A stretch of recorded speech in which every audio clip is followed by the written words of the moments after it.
الحمد لله وكفى وسلام على حبيبه المصطفى أما بعد فأعوذ بالله من الشيطان الرجيم بسم الله الرحمن الرحيم لا تحسبن الله غافلا عما يعمل الظالمون إنما يؤخرهم ليوم تشخص فيه الأبصار صدق الله مولانا العظيم درود پاک کا ہدیہ پیش کریں اللهم صل على سيدنا محمد وآله وصحبه وبارك وسلم صلاة دائمة سرمدا ابدا۔ کروڑ ہا کروڑ شکر و احسان اس پروردگار عالم کا اور نبی رحمت صلی اللہ تعالی علیہ وسلم کا بے پایا احسان ہے کہ مجھے یقین نہیں ہوتا کہ پھر سے ہماری ذکر کی محفلیں اس جگہ پر سجی ہوئی ہیں جہاں کبھی کوئی کھنڈر ہوا کرتا۔ اس رب تبارک و تعالیٰ کی منشا ہے وہ جہاں سے چاہے اپنے حبیب پاک کا ذکر کروائے۔ اللہ کے ذکر کے لیے پوری روئے زمین بنائی گئی ہے، یہ اس کا فضل ہے، اس کا کرم ہے، وہ جہاں سے چاہے اپنا ذکر کروائے۔ چند سالوں پہلے شاید کسی کے سوچ میں بھی نہ ہو یا ہمارے وہم و گمان میں بھی نہ ہو راستے سے گزرتے ہوئے کہ کبھی یہاں پر ذکر پاک کی محفلیں سجا کریں گی، کبھی یہاں پر قال اللہ اور قال الرسول کی صدائیں گونجا کریں گی، لیکن رب تبارک و تعالیٰ کا کرم ایسا ہے کہ اس کی تدبیریں ہم نہیں سمجھ پاتے ہیں۔ آج بھی جو سچویشن ہے دنیا میں، کوئی کچھ نہیں کہہ سکتا کہ کل کیا ہونے والا ہے۔ ہر صبح ایک نئی خبر آئے گی، جو دکھتا ہے وہ ہوتا نہیں ہے، اکثر ایسا ہوتا ہے، اور اسی کا نام ہمارا تقدیر پر ایمان رکھنا ہے کہ اللہ مسبب الاسباب، کارخانہ قدرت میں سوائے اس کی مرضی کے کچھ نہیں ہوتا۔ لاکھ ہزار انسان اپنے اپنے اعتبار سے پہاڑ بنا لیں، مولا کو اگر چاہے تو وہ پل بھر میں ریزہ بن جائیں گے، اور کبھی بہت چھوٹا سا ذرہ آسمان کا تارا بن جاتا ہے، اور کبھی بڑے بڑے بادشاہ فقیر بن جاتے ہیں۔ یہ سارے دنیا کا نظام ہے اور دستور ہے۔ ہمارا سفر آج یہاں تک پہنچا کہ مجھے وہ دن بھی یاد ہے، آج سے 17 سال پہلے ہماری بھی عمر جوانی کی دہلیز پر چل رہی تھی، جوش و شباب، اور چند نوجوانوں سے ہم نے الامان کو شروع کیا تھا، اور یہ سفر بڑھتا بڑھتا پتہ نہیں کہاں کہاں گھومتا ہوا آیا، کن کن علاقوں میں۔ الامان ہبلی شہر کرناٹک سے اور کئی شہروں میں ہوتے ہوئے یہاں تک پہنچا، اور یہ ایک نام ایسا ہے جس کی وجہ سے کئی لوگ چپکلش کے شکار بھی ہوئے۔ اسی بنیاد پر کئی لوگوں میں دراڑیں بھی پڑی، ہمارے متعلق کئی سازشیں، کئی منصوبے بنے، صرف اس بنیاد پر کہ ہم نوجوانوں کی ایک تنظیم کھڑی کرنا چاہتے ہیں۔ تنظیم سے مراد کوئی جنگجو تنظیم تو نہیں تھی، کوئی دہشت گرد اور ٹیررسٹ تنظیم تو نہیں تھی۔ تنظیم کا مطلب صرف اتنا تھا کہ وہ بھولے بھٹکے نوجوان جو بہت دور جا چکے اللہ اس کے رسول سے، خالص میرا اتنا ہی مقصد تھا کہ وہ اتنا قریب آ جائیں کہ ان کی آنکھوں میں مدینہ نظر آئے، ان کی تڑپ میرے آقا کے لیے بڑھ جائے۔ اور الحمدللہ رب تبارک و تعالیٰ نے وہ اثر عطا فرمایا، میری زبان پر نہیں یا میری وجہ سے نہیں، شاید بندہ کبھی اخلاص سے اور نیت کر لے تو اللہ تبارک و تعالیٰ پتھروں کو بھی موم بنا دیتا ہے۔ یہ وہ علاقہ تھا جہاں پر مجھے لایا گیا تھا ولی بنا کر، پھر چند دنوں کے بعد شیطان بھی بنایا گیا۔ حالات کئی مراحل سے گزرتے ہوئے ہم نے سب چیزیں دیکھی۔ آج میں جس جگہ پر بیٹھا ہوں، اس جگہ پر ہمارے اسلاف، ہمارے اکابر سب گزر کر کے گئے ہیں۔ جگہ کا مطلب یہ کرسی اور یہ ٹیبل نہیں، جس مقام پر ہم آئے، جو سٹرگل کرتے ہوئے آئے، یہ دنیا کا میں پہلا مولوی نہیں ہوں، اس راستے سے بڑے بڑے علماء گزارے گئے. ہم نے کتنے اپنوں کا چھوٹنا دیکھا، کتنے غیروں کا جڑنا بھی دیکھا. کئی لوگ مزاج پرسی کرنے والے پھر ہمارے جان کے دشمن بھی بنے، اور کئی وہ لوگ جن کا کبھی ہمارا کوئی واسطہ ہی نہ رہا لیکن وہ ہماری جان کے محافظ بنے ہیں. یہ اللہ تبارک و تعالیٰ کی کارخانے قدرت میں ایک بہت عجیب طریقے کی پرمپرا ہے، دستور ہے. تمہاری حفاظت وہاں سے ہوتی ہے جہاں تمہارا گمان بھی نہیں جاتا، اور جن پر تم آس لگائے بیٹھے ہوتے ہو وہ جانی دشمن بھی بن جاتے ہیں. اکثر یہ حالات ہم کو دیکھنے کو ملے. اس پورے سفر میں کیا بیان کروں؟ سب سے بڑی چیز اللہ تبارک و تعالیٰ نے میرے دینی تبلیغی سفر میں مجھے بہت کچھ نوازا میری چھوٹی عمر میں، اور میں ابھی بھی اس کو کچی عمر کہتا ہوں. 40 کو جب تک بندہ نہیں پہنچا وہ کچی عمر کا ہی ہے. 40 کو پہنچے تو اس کی زندگی کی اثر ہو گئی ہے.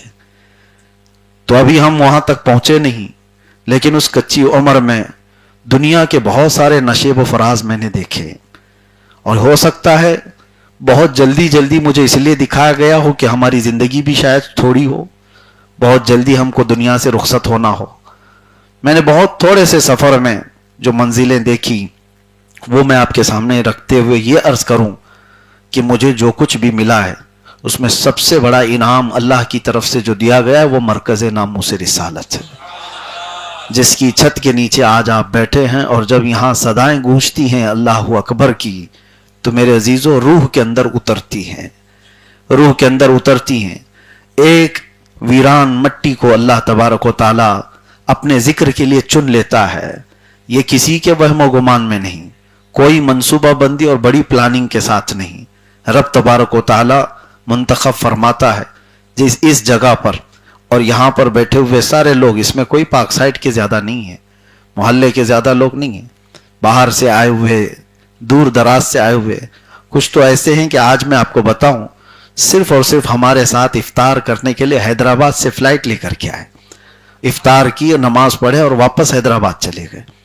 تو کچھ وہ لوگ ہیں جن کو رب تبارک و تعالیٰ نے دور دراز سے کھینچ لیا.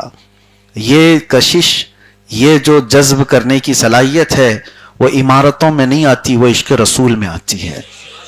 عمارتیں بہت ساری ہیں لیکن دور دراز سے لوگ کھنچے ہوئے آئیں، اور وہ بھی کوئی ایسی چیز نہیں کہ یہاں پر نان کھٹائی بٹتی ہو یا لفافے دیے جاتے ہوں، ایسی کوئی چیز نہیں. روحانی غذا ملتی ہے تو بندہ کھنچا ہوا چلا آتا ہے. بہرحال اللہ تبارک و تعالیٰ ان محفلوں کو سدا سلامت رکھے، نظر بد سے اللہ محفوظ فرمائے.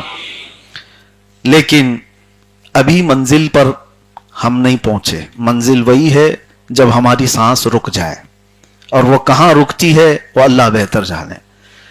تو جب تک حالات پھر نشیب و فراز آتے رہیں گے، کل کیا ہونے والا ہے نہ میں لکھ کے دے سکتا ہوں نہ آپ گارنٹر بن سکتے ہیں. اس سفر میں بہت ساری چیزیں ہوتی ہیں. ایک حدیث میں آپ کو سنا کر آگے بڑھتا ہوں. اللہ کے نبی صلی اللہ تعالی علیہ وسلم نے فرمایا قیامت کے قریب ایک بہت بڑی جنگ ہوگی جس کو الملحمۃ الکبریٰ کہا جاتا ہے. حدیثوں میں اس کا ذکر ہے. یہ جنگ کا میدان ملک شام بنے گا. دمشق میں یہ جنگ ہوگی، دمشق کے قریب، جس کو آج دمسکس کہا جاتا ہے، سیریا. اور وہ جنگ اتنی بڑی ہوگی کہ مومنین کے خلاف لڑنے کے لیے جو کفار و مشرکین ہوں گے وہ 80 جھنڈوں کے نیچے آئیں گے، اور ہر جھنڈے کے نیچے 12,000 کی فوج ہوگی. 12,000 کو اگر آپ ملٹیپل کریں 80 سے تو تقریباً 9,60,000 کی فوج بن جاتی ہے. تو 9,60,000 کی فوج اگر ایک ساتھ لڑنے کے لیے آتی ہے تو فی الحال پوری دنیا میں اتنی بڑی فوج مقابلہ نہیں کرتی. ٹکڑیاں آتی ہیں، جنگ کرنے کے طریقے آج آپ سب دیکھ رہے ہیں. 9,60,000 فوج اگر ایک بار لڑنے کے لیے آتی ہے تو ایک بہت بڑی طاقت سے مقابلہ ہوگا مسلمانوں کا.